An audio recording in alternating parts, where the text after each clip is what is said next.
Give me an example of a team experience you had where there was a weak link on the team. Definitely. Well, in our business class, I remember this sophomore year we were in a team, and basically we had to come up with a product, and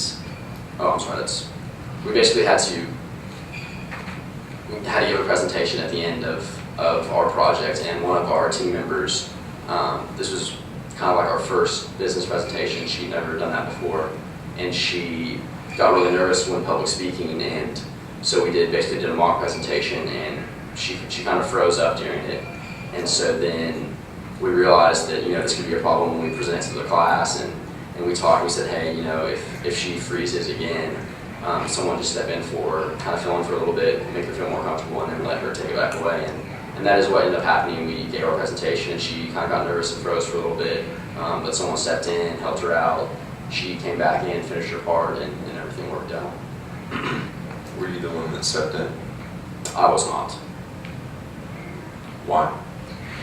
We just discussed previously after our mock interview, who would do it, and another person just happened to step up and said they would take the role. Did you guys talk with her about this? We did not.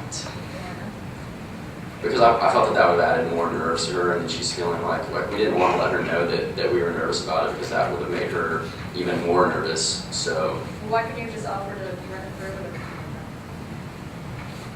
I think because, we did end up running through it a couple more times, but it was more just whenever we ran through it, it was just us, and the thing that scared her was kind of being exposed to a crowd. Do you think your strategy there is sustainable in the long term for a team?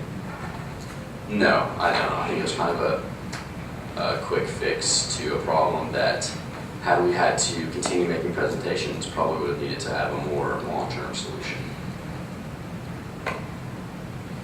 This is a good one. This is a good one to pause on, I think. Personally, that wouldn't have been my anecdote. I think it's good that you mention it, because we can talk about it now. But there's no closure there. There was no proactive step to fix the problem. And from our perspective, I'm sitting here thinking, okay, so there's a problem on a team.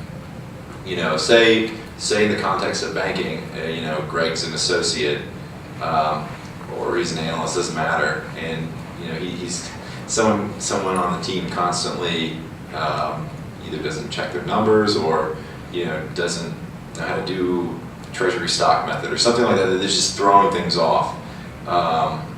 You've got to be able to have enough professional respect for one another to say, look, this is, because as a team, you function together, and at the end of the day, when you go and present that to the managing director, there's no single person that's going to fail. You're working as a unit, and you have to be able to defend your numbers, and you have to make sure your work product is flawless. Someone mentioned earlier, and I thought it was brilliant, that you might be able to skate by in college, and 90% is an A.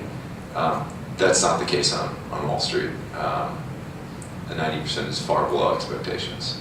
So I don't know.